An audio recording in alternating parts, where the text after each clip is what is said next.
Hi everyone, welcome back to the video lecture series on the Renesas RA0E1 microcontroller. In this video, we will show how to receive UART data during software standby mode. On the welcome page of E² Studio, click on Create a new C++ project, then select Renesas RA project. A new dialog box will appear. Here you can enter the name of your project. After that, from the board selection drop-down menu, choose FPB-RA0E1.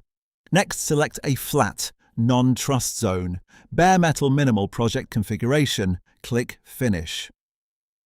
The IDE will take a few moments to configure your project. Once the project is created, open the FSP configuration file. Now, go to the Stacks tab. In this project, we will add the UART A stack and the low power mode stack. You can scan the QR codes shown on the screen to watch detailed video lectures on each stack. Let's continue with the configuration in the next step.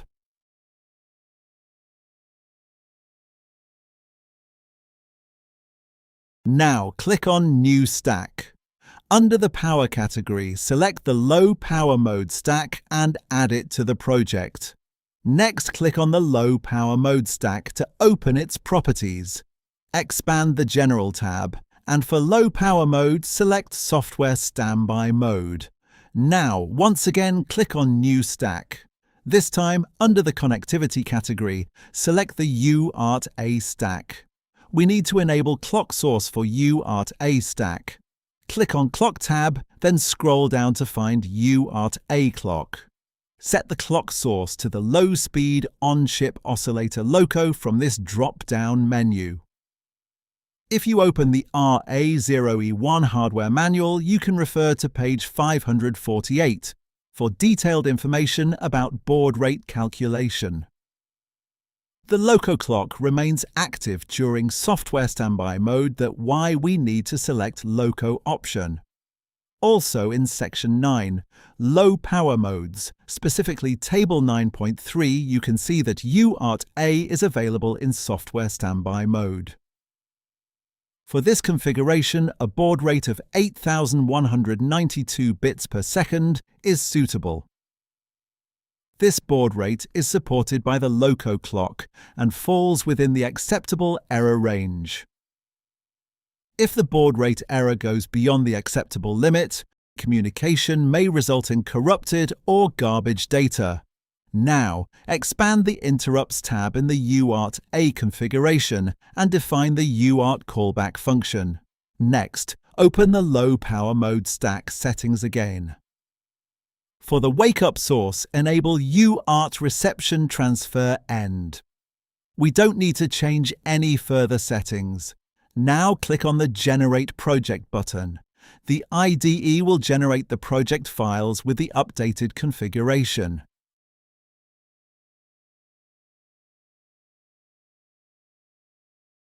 Now open the hallentry.c file. First, I will define an FSP error variable to store the return status of the API functions. Next, I will define a message string to verify whether UART is working correctly. From the Developer Assistance tab, drag and drop the UART open function into the hall entry function.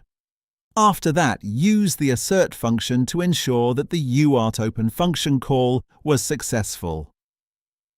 Then, from the Developer Assistance tab, drag and drop the low power mode open function call into the hall entry function. Again, use the assert function to confirm that the low power mode open function call was successful. Now, using the UART write function, I will send the message to the serial terminal to verify that UART is working properly. After that, inside the while loop, we will start reading UART data. We can define a receive buffer array to capture the incoming UART data. Next, we will use the RBSP software delay function to introduce a 2-second delay. Now, from the Developer Assistance tab, drag and drop the low power mode enter function call into the hall entry file. After that, again from Developer Assistance, drag and drop the UART callback function into the hall entry file. Inside the UART callback function, I am turning on LED1. Then, after the delay inside the main loop, I am turning off LED1.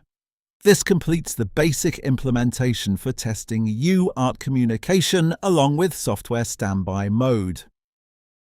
Now, let's add the code that should execute specifically after wake up. If we are transmitting a string and using its length, we need to subtract 1 to account for the new line character. Next, define a new message string that we will log to the terminal after the system wakes up from software standby mode. Now, move to the UART callback function. Inside the callback, we can use the pargs event parameter to check which event has occurred. We will check whether the RX complete event has been received. Under the condition where the RX complete event occurs, define and set a flag variable. This flag will indicate that valid data has been received and that a wake-up event has occurred. Before entering low power mode, make sure to reset this flag variable. After calling the low power mode enter function, I will add a delay using RBSP software delay. When the UART interrupt wakes up the board, we need to wait for the UART callback function to execute. Once the callback is executed, we can log the wake-up message on the terminal. After the delay, the UART callback function sets the wake-up flag when more than 10 bytes are received. Then we check this flag using an if condition. If the flag is set, we log the wake-up message on the serial terminal. We don't need to make any further changes. Now click on your project name, then click on the hammer icon to build the project. After the build completes successfully, right-click on the project name, select Debug As, and then choose Renesas GDB Hardware Debugging. This will start the debugging session on your RA0E1 board. Click the Switch button to open the debug perspective. While in debug mode, open the Expressions view by navigating to Window, then click Show View, then select Expressions window. In the expression window, we can monitor the data received array. This allows us to observe the data transfer in real time. When we first click the Rezoom button, the data received array is reset to 0. Now click the Rezoom button again. Next, open your serial terminal software. I am using Termite for this demonstration.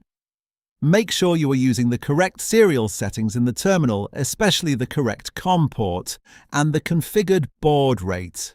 Now, I will press the Reset button on the board. You should see the first message on the terminal, confirming that UART has been configured correctly. Now, I will send digits from 0 to 9, which together form 10 bytes of data, as specified in the UART read function call. After the wake-up message appears on the terminal, you can observe that during software standby mode, UART continues to function correctly and successfully wakes up the microcontroller upon data reception. This confirms that our low power mode and UART wake-up configuration is working as expected.